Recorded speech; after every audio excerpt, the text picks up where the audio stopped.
بعد أعوذ بالله من الشيطان الرجيم فلا أقسم بمواقع النجوم. And Allah says, I take an oath, a qasam, by the mawakim, the positions in which the stars are located. وَإِنَّهُ لَقَسَمٌ لَوْ تَعْلَمُونَ عَظِيمٌ. And this is no ordinary oath. This is the mother of all oaths, qasam. Tremendously important. What is it he's talking about? I take an oath by the positions in which the stars are located. Here's the answer. إِنَّهُ لَقُرْآنٌ كَرِيمٌ فِي كِتَابٍ مَكْنُونٍ. This is a recitation. Quran means recitation, which is kareem, which is noble and generous. And it is located in a kitab or a book which is protected. لَا يَمَسُّهُ إِلَّا الْمُطَهَّرُونَ. None can touch this book other than those who are pure. Pure, the heart being pure for Allah. Not that I can't do that. If I speak like that, my business will collapse. Oh, that heart is corrupted. No, I can't talk like that. If I talk like that, they'll say I'm a terrorist. They put my name on a no-fly list. No, Sheikh, my business, my job is more important to me than Allah. Right? That's not a pure heart. So Allah is not talking about physical touch here. لَا يَمَسُّهُ إِلَّا الْمُطَهَّرُونَ. He's talking about penetrating the Quran. So if your heart is not pure for Allah, you don't worship Him with purity. You don't live for Him. You're not prepared to die for Him. You won't be able to penetrate even this much, touching the surface of the Quran. That's the meaning of the ayah. It is mutashabiha. It is not muhkama. This was what we did on the last occasion. That if you recite the Quran as it ought to be recited, number one, time will move slower, deliciously slow. Number two, it prepares you now for mawaqi' nujum, for studying the Quran, to see how the verses of the Quran are interconnected with each other. And my teacher of blessed memory, Maulana Dr. Muhammad Fadlur Rahman Ansari, the most abiding legacy of that great man and that great scholar was his methodology for the study of the Quran.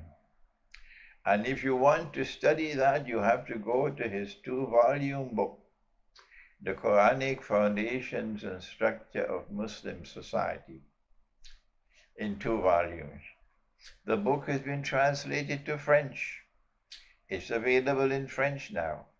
The book has also been translated to Urdu, and it is available in the Urdu language now.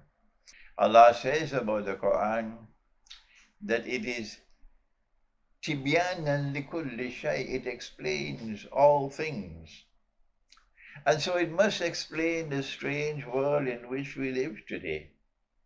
The most visible thing about the world today that is a universal phenomenon, the only one who cannot recognize it are the summun bukmun fahum la ya'qilun, the dumb and the blind who cannot think. They are the only ones. They don't recognize it. What is it?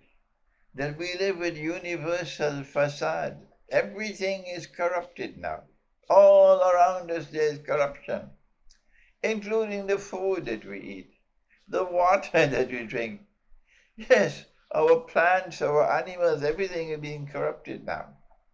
Around the world, water, the rivers are all polluted now.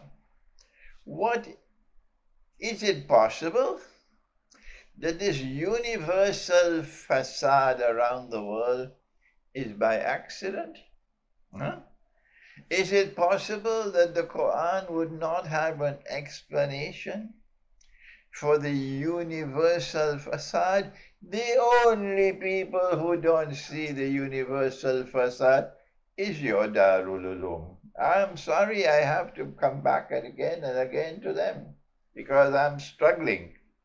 This is my mission in life, for a new model of a Darul Uloom which has the capacity to think. Iqbal said, Dr. Muhammad Iqbal, the famous scholar, he said this Ummah stopped thinking 500 years ago. I could not understand him when I was a young man. But now in the winter years of my life, I realized that he was correct. What is the explanation of this universal facade, universal corruption all over us? Political corruption, economic corruption, monetary corruption, educational corruption, religious corruption, fighting each other over peanuts, sectarianism. There must be an explanation. And it has to be in the Quran. Because Allah says of the Quran that it is tibyanan likulli shay, meaning it explains all things. And this brings us to the other question that the rabbis posed. We had that question about the ruh, and then we had the question about the young men and the cave, and then there was a question about the great traveler who traveled to the two ends of the land. We're not going to be able to complete the explanation today. We'll just start it and then tomorrow we'll complete it, inshallah. I hope we can complete it tomorrow. But this is the heart of Islamic eschatology. If someone is teaching Islamic eschatology, if someone has made some contribution to Islamic eschatology, ask, find out, what has he said about Gog and Magog? That is a crucial determining factor. Is this an eschatologist or is this a schoolboy? Insofar as eschatology is concerned, go to them and see what have they written. Have they written anything on Gog and Magog? Have they given any lectures on Gog and Magog? Have they spoken on the subject of Gog and Magog? What did they say on the subject? If they have any credentials in Akhir Zaman, in eschatology, this is what determines it, whether or not you have credentials. Because Gog and Magog is at the heart, the very heart of Islamic eschatology, together, of course, with Al-Masih al-Dajjal. And so the Quran is now responding to the question posed by the rabbis. And this is a question which only a prophet can answer. So Oxford University, sorry, you can't answer this question. Go home and sleep, you can't answer this question. And when Allah answered the question and put the answer in Surah Al-Kahf, He first repeated the question and then he gave the answer. And what was the question? وَيَسْأَلُونَكَ عَنْ ذِي الْقَرْنَيْنِ. And they question thee, O Muhammad alayhi salatu wasalam, the great traveler, Zulqarnain. So is Zulqarnain a person? What does Zulqarnain mean? Zulqarnain is someone who possesses two qarn. What is qarn? Qarn. Qarn has two meanings. Qarn means a horn. Qarn can also mean a generation, a people, an epoch, a time, an age. So which of these two is correct? If the schoolboy insists, as he always insists, no, it means the two horns, well, tell him, son, I don't have time to waste. would you kindly leave me alone? Go your way and let me go ahead. Kindly, no need for any boxing gloves. No, no. If you want to answer the question, what is Zulkarnain? What is Karn? The place to go for the answer is not the Sorbonne or Harvard or Yale. It is the Quran. And when you go to the Quran to get the answer, you will find that the Quran has always used the word Karn to mean this and never that. Never, never, never has the Quran uses the word Karn to mean a horn. Never.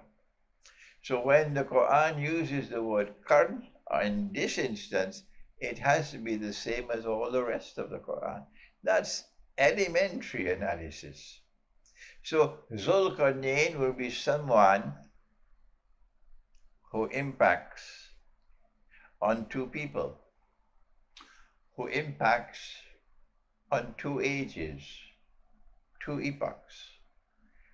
Don't you ever, ever lose sight of this, because you're going to be introduced now to the first one.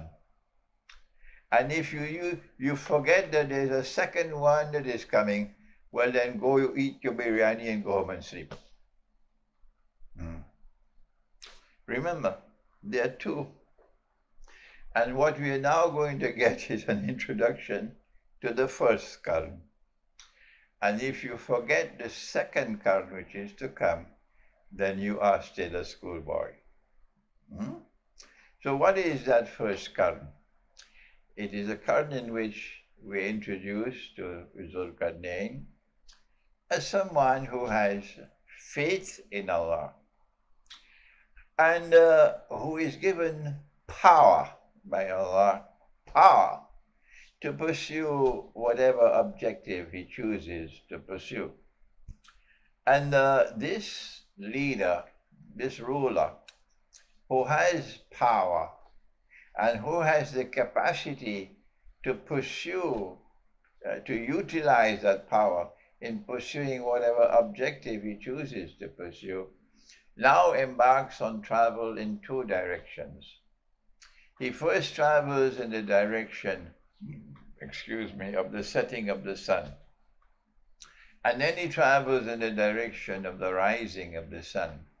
And on both occasions, he has to reach to the end of the land. The end meaning you can't go any further because there is water. But when he goes to this side of the end of the land, which it is a body of water which is dark and murky, and that's the Black Sea. So then the other side will have to be the Caspian Sea. So you're talking about that area where the Caucasus Mountains are located. That's enough for today. We are giving you now an introduction to the geography of the Quran in an attempt to study the subject of Zulkarnain. Thank you. Wassalamu alaikum wa rahmatullahi wa barakatuh.